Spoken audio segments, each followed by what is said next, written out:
This is a quick demonstration to show the upgraded color depth from RGB444 to RGB565. On the left is the original RGB444 and on the right is the new RGB565.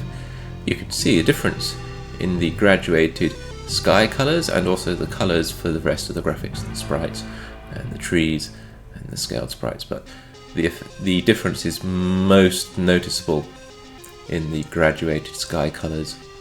There's a lot more variation in the sky now than before.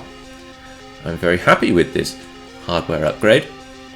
It needed quite a few extra resistors for the R2R resistor ladder, and it also needed some extra RAM as well because I added a nice functionality for some pallet RAM banks as well, because some of the older RAMs were getting harder to find, so I just chose to use larger RAMs. This is what the board looks like, and thank you very much for watching these crazy electronics videos. Please do consider liking or subscribing to my channel if you'd like to see more.